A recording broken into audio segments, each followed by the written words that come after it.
Hello बच्चों, कैसे हो आप लोग। उम्मीद करता हूं आप मस्त तरीके से आप अपनी अपनी तैयारी को अंजाम दे रहे होंगे। एग्जाम बिल्कुल सर पे है। मुझे उम्मीद है कि आप बहुत अच्छा रिजल्ट लेके आने वाले हैं। इलेक्ट्रोकेमिस्ट्री के लेक्चर नंबर 14 में आज मैं आपको बताने वाला हूं इलेक्ट्रोलिसिस पे बेस्ड प्रॉब्लम्स को, न्यूमेरिकल्स को कैसे सॉल्व करते हैं। आइए बिना टाइम वेस्ट किए हुए शुरू कर देते हैं। Calculation of charge required to deposit one equivalent of a substance. आपको याद होगा लास्ट लेक्चर में मैंने आपको फैराडेज लॉज के बारे में बताया था। फर्स्ट लॉ बेसिकली बताता है कि W is directly proportional to Q, that means W is equal to Z into Q या Z into I into T, right. Second law आपको बताता है W अपॉन E जो होता है वो कांस्टेंट होता है, यानी यदि समान करंट सभी इलेक्ट्रोलाइटिक सोल्यूशन में पास करें, यानी अगर बहुत से इलेक्ट्रोलाइटिक सेल्स सीरीज में जोड़ दें तो उस केस में हर एक इलेक्ट्रोड पे बनने वाले सब्सटेंस के इक्विवेलेंट्स बराबर होते हैं। तो इस कंसेप्ट पे बेस्ड प्रॉब्लम करने के लिए हमें एक सिंगल फार्मूला की जरूरत पड़ती है, हमें एक सिंगल कंसेप्ट की जरूरत पड़ती है, और वो आपकी स्क्रीन पे हेडिंग के रूप में लिखा हुआ है। यानी मुझे कैलकुलेट करना है एक इक्विवेलेंट सब्सटेंस को डिपॉजिट करने के लिए रिक्वायर्ड चार्ज। एक इक्विवेलेंट का मतलब ये हुआ कि W अपॉन E 1 हो गया, that means W is equal to E हो गया। यानी यदि आपको इतना वेट डिपॉजिट करना है जो इक्विवेलेंट वेट के बराबर हो तो उसके लिए कितना चार्ज पास करना पड़ेगा। यदि मैं फर्स्ट लॉ को उठाऊं तो यहां से आपको मिलेगा Q is equal to W upon Z। W E के बराबर हो गया, Z आपका इलेक्ट्रोकेमिकल इक्विवेलेंट होता है। आपको याद होगा कि इलेक्ट्रोकेमिकल इक्विवेलेंट वो वेट होता है जो 1 कूलम चार्ज पास करने पर डिपॉजिट होता है, एंड इक्विवेलेंट वेट वो वेट होता है जो 1 मोल इलेक्ट्रॉन ट्रांसफर करने के लिए जिम्मेदार होता है।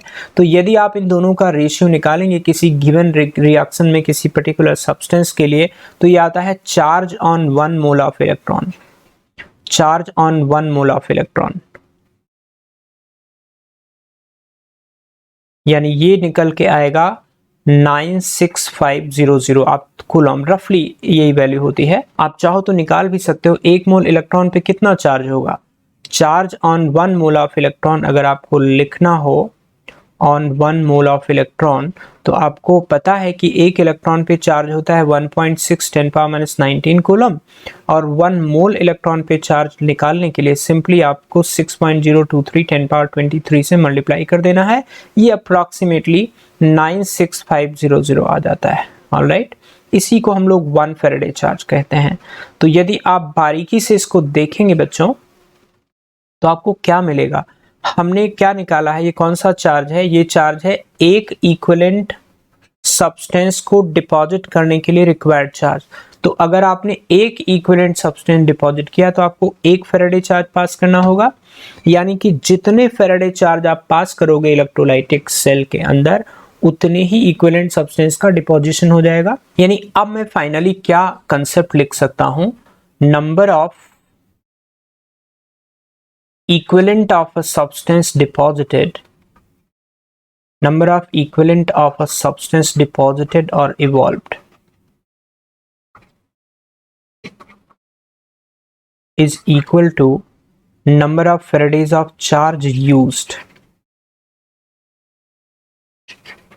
number of Faradays of charge used, right। यानी कि इसको मैं लिख सकता हूं, नंबर ऑफ फेराडेज को कैसे निकालेंगे, टोटल चार्ज यूज्ड, ध्यान रखिएगा यूज्ड और पास्ट में कभी कभी अंतर हो जाता है इसलिए यूज्ड लिखना जरूरी है, डिवाइडेड बाय 1 फैराडे पे चार्ज 96500। अगर न्यूमरेटर वाला चार्ज कूलम में है तो 96500 से डिवाइड कर दीजिए, तो सिंपली ये मुझे नंबर ऑफ फेराडेज निकल जाएगा। और टोटल चार्ज निकालते वक्त I इंटू टी इंटू कभी कभी करंट एफिशिएंसी दिया होता है, कभी कभी जितना करंट पास करते हैं वो पूरा यूटिलाइज नहीं होता है, डिवाइडेड बाय 96500। करंट एफिशिएंसी अगर परसेंटेज में दिया हुआ है तो 100 से और डिवाइड कर दीजिए। लेफ्ट हैंड साइड में आप चाहो तो W अपॉन E लिख सकते हो, वेट अपॉन इक्विवेलेंट वेट, यहाँ से वेट निकल जाएगा, या फिर आप मोल्स इनटू एन फैक्टर भी लिख सकते हो। इक्विवेलेंट निकालने की जितनी मेथड हमने सीखी हैं इससे पहले वो सब यहाँ पे अप्लाई कर सकते हो। क्लियर है बच्चों। तो बड़ा आसान सा फॉर्मूला है, क्योंकि एन फैक्टर निकालना आपको आता ही है। तो weight upon equivalent weight is equal to total charge utilised divided by 96500। That's it. यहाँ से आपके सारे प्रॉब्लम्स बन जाएंगे। इससे पहले कि मैं प्रॉब्लम्स पे जंप करूं, एक छोटी सी एप्लीकेशन बता देता हूं इलेक्ट्रोलिसिस का। ऐसे तो इंडस्ट्री में बहुत सारी एप्लीकेशंस हैं इलेक्ट्रोलिसिस की, लेकिन दो बड़ी इंपॉर्टेंट एप्लीकेशन है जिनके बारे में न्यूमेरिकल भी आते हैं। पहला है इलेक्ट्रोप्लेटिंग। इलेक्ट्रोप्लेटिंग सिंपली कोटिंग होता है एक लेस एक्सपेंसिव मेटल पे मोर एक्सपेंसिव मेटल को कोट करने को, है ना। तो coating of one metal on other, normally यही होता है कि जो लेस एक्सपेंसिव मेटल होता है उस पे मोर एक्सपेंसिव, यानी कॉस्मेटिक पर्पस होता है बेसिकली इसका। तो जैसे सिल्वर पे गोल्ड की प्लेटिंग कर दी, या किसी और मेटल पे जो लेस एक्सपेंसिव है उसके ऊपर गोल्ड की प्लेटिंग कर दी, राइट। अब यहाँ पे कंसेप्ट क्या यूज करते हैं, जैसे मान लो ए है और बी है। लेट्स से ए हमारा सिल्वर है और बी हमारा गोल्ड है, और गोल्ड की प्लेटिंग मुझे जाकर के सिल्वर की रॉड पे या सिल्वर के मेटल पे करनी है। तो जिस मेटल की कोटिंग करनी होती है, यानी जो मेटल कोट करना होता है हमें, इसको हम बनाएंगे एनोड, और जिसके ऊपर कोटिंग करनी है उसको हम बनाएंगे कैथोड। और सिंपली जिस मेटल की कोटिंग करनी है उसी का हम सॉल्यूशन ले लेंगे, जैसे Au+3 ले लिया, ठीक है। अब जब आप करंट फ्लो करेंगे तो गोल्ड की रॉड से Au3+ निकल के आएगा, और यही Au3+ जो है वो सिल्वर की रॉड पे जाके रिड्यूस हो जाएगा, यानी कोटिंग होती जाएगी। जितना रॉड सिल्वर की, जितनी रॉड सॉल्यूशन के अंदर डिप होगी वहां पे जाकर के गोल्ड की प्लेटिंग हो जाएगी, राइट। बाकी इसका एग्जैक्ट सेटअप हमारे जरूरत नहीं है, हमें तो एक बेसिक कंसेप्ट जानना था कि लेस एक्सपेंसिव मेटल पे जब मोर एक्सपेंसिव मेटल चढ़ाना होता है, प्लेट करना होता है, तो जिस पे प्लेटिंग करनी होती है उसको कैथोड बनाएंगे, क्योंकि वहीं पे मेटल आके डिपॉजिट होगा, और जिसकी प्लेटिंग करनी होती है उसको एनोड बनाते हैं। करंट पास करते हैं एनोड से, आपको मोर एक्सपेंसिव मेटल का कैटायन सॉल्यूशन में आएगा, और सॉल्यूशन के अंदर वही कैटायन इलेक्ट्रोलाइट के रूप में भी मौजूद है, तो वही कैटायन जा करके आपके कैथोड पे डिपॉजिट हो जाएगा। अगर आपको इस पे मैथमेटिकल पार्ट कुछ करना है तो again you can write equivalence of gold deposited is equal to number of faradays passed utilised, alright. इसके अलावा एक और बड़ी इंपॉर्टेंट एप्लीकेशन है इलेक्ट्रो रिफाइनिंग। इलेक्ट्रोमेटलर्जी में बड़ा इंपॉर्टेंट काम में आता है। हालांकि इलेक्ट्रोमेटलर्जी में आपका हाईली इलेक्ट्रोपॉजिटिव मेटल के अंदर डायरेक्टली इलेक्ट्रोमेटलर्जी यूटिलाइज करते हैं, जहां पे इलेक्ट्रो डिपोजिशन करवाना होता है मोल्टन स्टेट से किसी पर्टिकुलर मेटल का। जैसे आपके सोडियम, पोटेशियम, मैग्नीशियम, एल्यूमिनियम, इन सभी के जो एक्वस सॉल्यूशन का इलेक्ट्रोलिसिस है उसमें मेटल कभी जाता नहीं इलेक्ट्रोड पे, तो इनके मोल्टन स्टेट के इलेक्ट्रोलिसिस करके हम मेटल को कैथोड पे डिपॉजिट करवाते हैं। इलेक्ट्रो रिफाइनिंग में क्या होता है, electro refining basically impure metal को प्योर में कन्वर्ट करना, इम्प्योर मेटल को प्योरीफाई करने का प्रोसेस है वाया इलेक्ट्रोलिसिस। तो करते क्या है, जैसे मान लीजिए कॉपर का इलेक्ट्रो रिफाइनिंग करनी है, तो इम्प्योर मेटल को बनाते हैं एनोड, और प्योर मेटल को, उसी के प्योर मेटल को बनाते हैं कैथोड, और उसी के कैटायन को हम इलेक्ट्रोलाइट के फॉर्म में ले लेते हैं। जैसे मान लीजिए आपको कॉपर मेटल का प्यूरिफिकेशन करना है, तो इम्प्योर कॉपर को आपने एनोड बना लिया, प्योर कॉपर को आपने कैथोड बना लिया। जैसे जैसे आप करंट पास करोगे वैसे वैसे एनोड से प्योर कॉपर, यानी इम्प्योर रॉड से प्योर कॉपर सॉल्यूशन में आएगा, एंड प्योर कॉपर जाके कैथोड पे डिपॉजिट हो जाएगा, राइट। यानी यहाँ पे ऑक्सीडेशन का प्रोसेस होगा, एनोड का ऑक्सीडेशन होगा, एनोड का वेट घटेगा एंड कैथोड का वेट बढ़ेगा, राइट। यहाँ पे रिडक्शन का प्रोसेस हो रहा है, ठीक। तो एक तरह से जो हमारा कैथोड था वो एक प्योर मेटल था, तो प्योर मेटल के वेट में जितना इंक्रीज हुआ वही बेसिकली प्योरिटी हो गई इम्प्योर एनोड के अंदर। तो increase in weight of cathode is equal to weight of pure metal obtained from anode,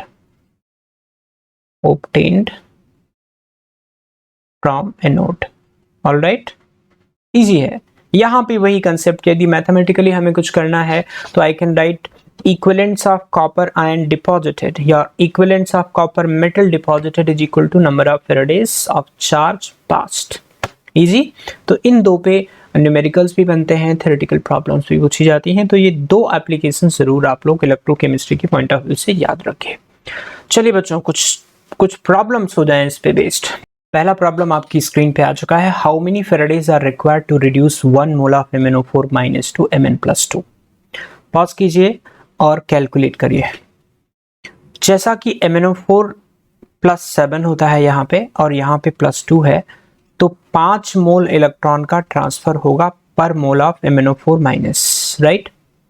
तो अगर मैं सिंपली लिखूं number of faradays of charge required is equal to number of equivalent of permanganate reduced, number of equivalents of permanganate reduced, ठीक है। तो number of equivalents कितने हो जाएंगे, मोल इंटू n फैक्टर 5, इसका n factor 5 हो गया ना, 5, this is going to be 5, easy answer,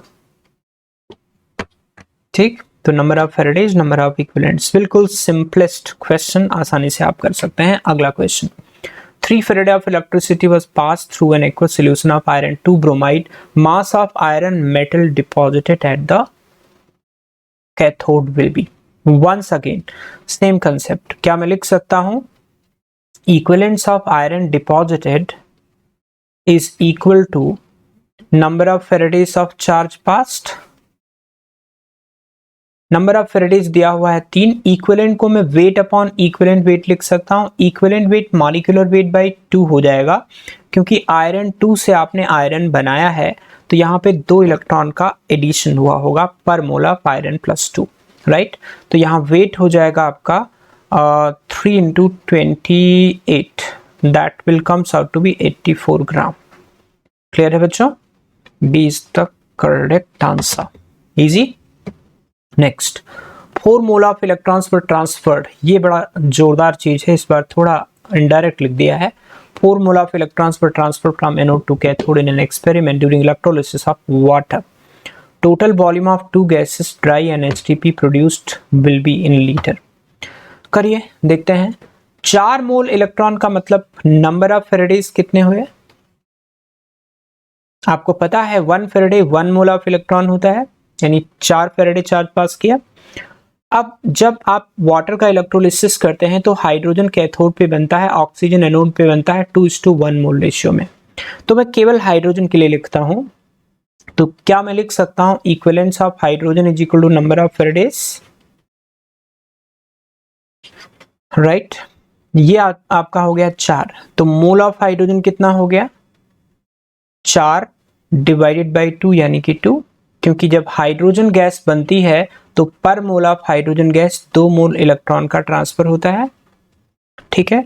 तो 2 मोल हाइड्रोजन बनी, तो मोल ऑफ ऑक्सीजन कितना होगा, विल बी 2/1 यानी कि 1 मोल, टू 1:2 मोलर रेशियो होता है ऑक्सीजन और हाइड्रोजन में। यदि हाइड्रोजन 2 मोल बनी है तो ऑक्सीजन 1 मोल बनी होगी, ये आपको थियरी में मैं बता चुका हूं। तो टोटल मोल ऑफ गैसेस कितने हो गए 2 + 1 यानी कि 3 मोल, 3 मोल्स।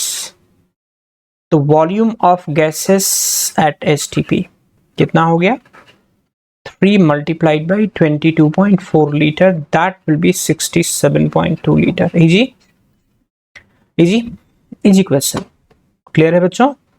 आई होप मुझे कुछ दोबारा समझाने की जरूरत नहीं है, आप चाहो तो रिकॉर्डिंग दोबारा देख सकते हो, ठीक है। All right, next question. A current of 9.65 ampere is passed through aqueous solution of NaCl using suitable electrode for 1000 seconds। ये 1000 सेकेंड लिखा हुआ है। The amount यानी weight of an average formed during electrolysis, molten state का electrolysis कर रहे हैं, उसी में आपका क्लोरीन और सोडियम बनता है और वही सोडियम पानी से रिएक्ट करके NaOH बनाता है। अगेन द सेम लॉजिक, क्या मैं लिख सकता हूं equivalence of Na is equal to equivalence of NaOH used is equal to number of Faradays, right। number of Faradays कितने हो जाएंगे 9.65 ampere of current for 1000 seconds, divided by 96500, ये कितना हो जाएगा बच्चों? 9.65 into 1000 divided by 96500. This comes out to be 0.1 mole, right? 0.1 equivalent. तो mole of sodium hydroxide कितना हो गया? 0.1 itself, क्योंकि इसका n फैक्टर 1 होता है, राइट? तो वेट ऑफ NaOH कितना हो गया? 0.1 इंटू 40 इसका मॉलिक्यूलर वेट 4 ग्राम। इजी। इलेक्ट्रोलिसिस के क्वेश्चंस बहुत इजी होते हैं, क्योंकि पूरे इलेक्ट्रोलिसिस की यूनिट में एक ही कंसेप्ट लगाना है, number of equivalents is equal to number of Faraday's.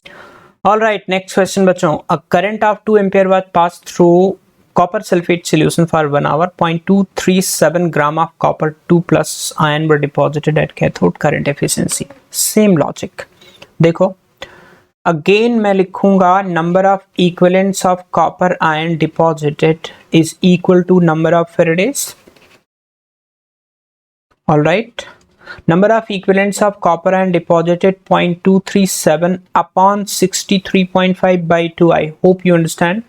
Copper plus 2 का जब डिपोजिशन होगा तो 2 इलेक्ट्रॉन का ट्रांसफर होगा पर मोल ऑफ कॉपर। तो कॉपर का 1 मोल डिपॉजिट होने में 2 मोल का इलेक्ट्रॉन ट्रांसफर हुआ, इन फैक्टर 2 ले लिया। नंबर ऑफ फैराडेज को मैं लिख सकता हूँ I into T upon 96500 into current efficiency. तो 2 1 घंटा का मतलब 3600 सेकेंड इंटू करंट एफिशिएंसी मान लिया। x यहाँ पे करंट एफिशिएंसी है, x अपॉन 100 लिख दिया, डिवाइडेड बाई 96500। इसको आप कैलकुलेट करेंगे, x की वैल्यू 10% आ जाएगी, 10% आ गई। दैट मीन्स करंट जितना भी आपने पास किया है उसका केवल 10% ही इलेक्ट्रोलिसिस की प्रोसेस में पार्टिसिपेट करता है, यूटिलाइज होता है। करंट एफिशिएंसी का यही मीनिंग होता है कि जितना आपने करंट पास किया उसका कितने % इलेक्ट्रोलिसिस में यूज हुआ।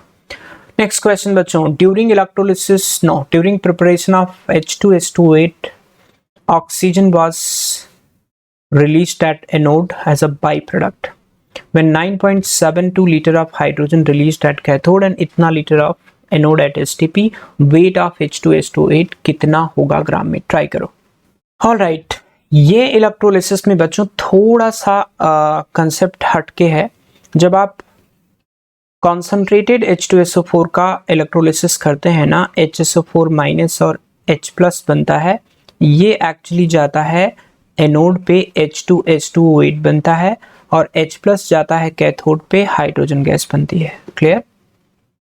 अब जिस समय ये बनना बंद हो जाता है, क्योंकि वाटर तो एक्सेस में है, वाटर के ऑक्सीडेशन से H प्लस के ऑक्सीडेशन से रिडक्शन से हमेशा H2 बनता रहेगा, तो यहाँ पे कुछ मात्रा में ऑक्सीजन भी बनती है। आपको पता है यहाँ लिखा हुआ है oxygen is a by product, कहीं लिखा हुआ है 2.34 litre of oxygen at NTP।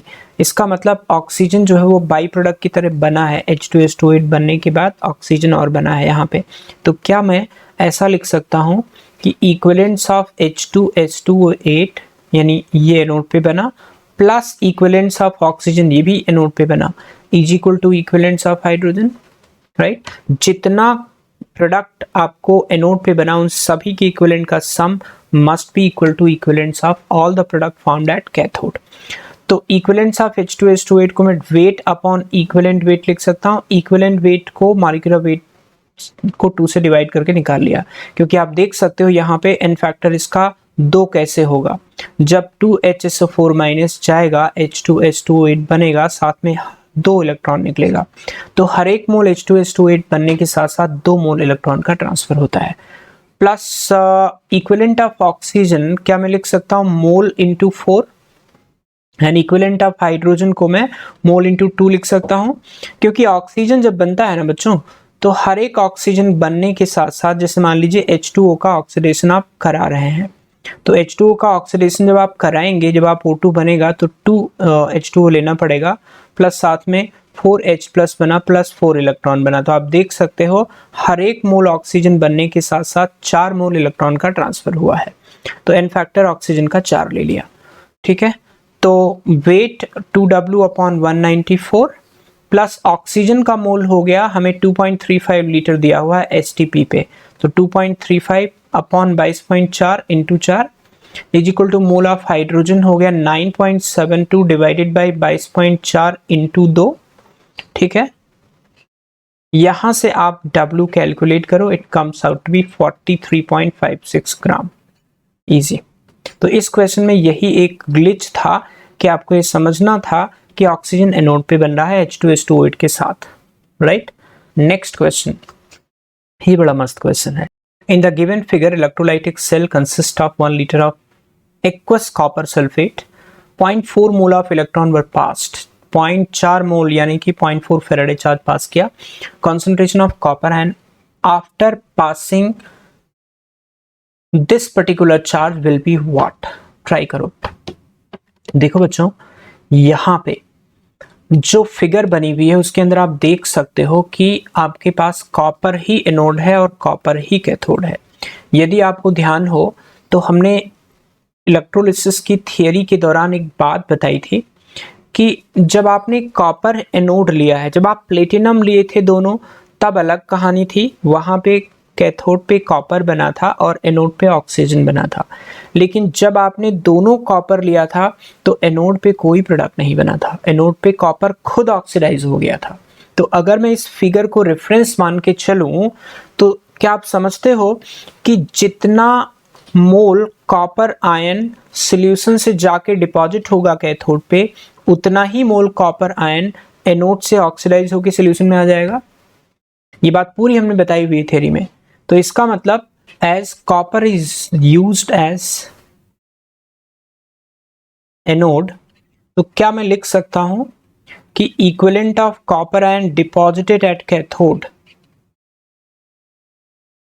Cathode is equal to equivalent of copper and oxidized from anode formed near anode, यूं कह ले एनोड के ऑक्सीडेशन से। hence net concentration of copper ion remain unchanged,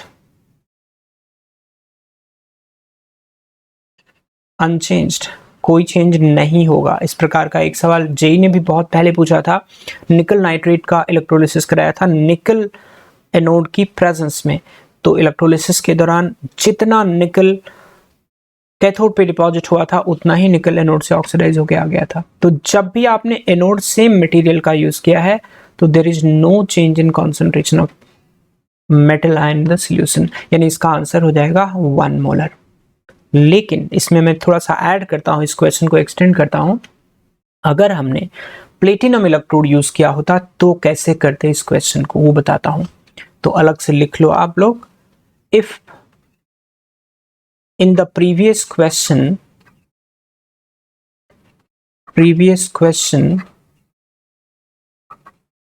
platinum electrode was used, then क्या मैं लिख सकता हूं equivalence of copper ion deposited is equal to number of faradays, और नंबर ऑफ फेराडेज हमने पास किया है 0.4। Let me check, yes 0.4।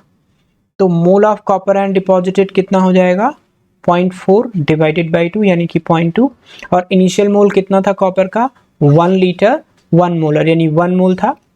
Initial mole of copper ion कितना था, initial mole of copper ion was 1 into 1 यानी कि 1, right. तो mole of copper ion left कितना हो गया इलेक्ट्रोलिसिस के बाद में 1 था, 0.2 डिपॉजिट हो गया 0.8, राइट। तो final concentration of copper ion mole divided by volume, volume में तो कोई चेंज होगा नहीं, तो ये 0.8 मोलर हो जाएगा, राइट। तो यही क्वेश्चन इसी में यदि मैं प्लेटिनम इलेक्ट्रोड यूज करके करूं तो ये आंसर आपका बी हो जाएगा, राइट। और अगर मैं कॉपर यूज करके करता हूं तो आपका आंसर सी हो जाएगा। ध्यान रखिएगा, बहुत मस्त क्वेश्चन है ये।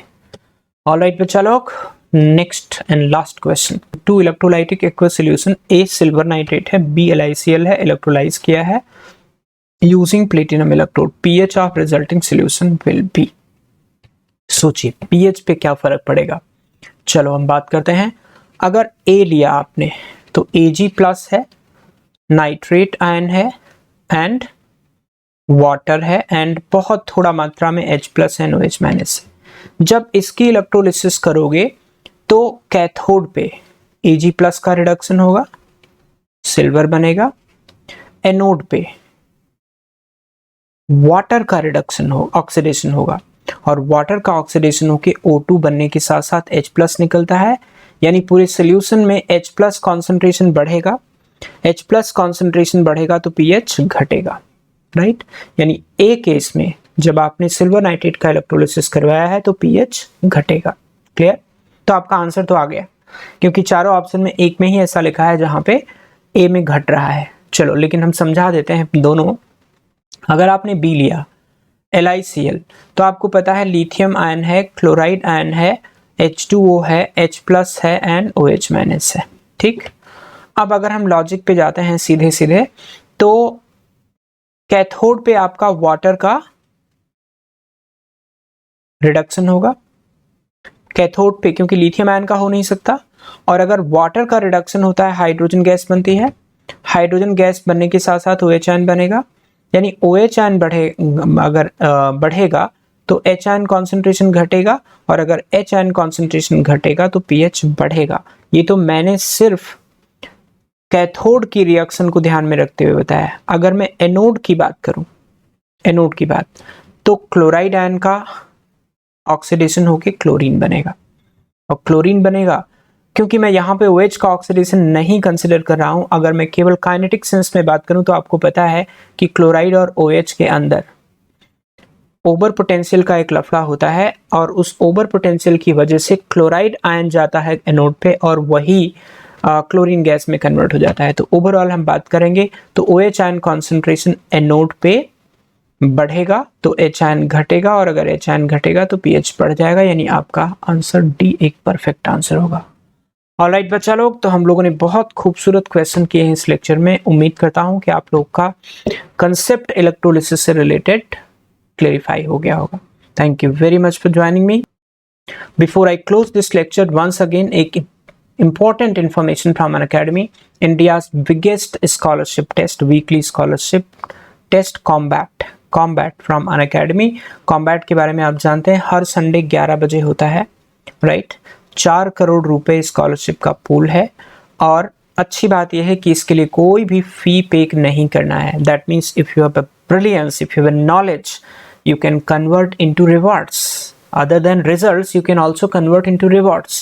तो आप अपनी नॉलेज का यूटिलाइज कीजिए। 29 अगस्त को इस टेस्ट को दीजिए, क्या पता आपकी बहुत अच्छी रैंक आ जाए and you can get a free 1 year subscription.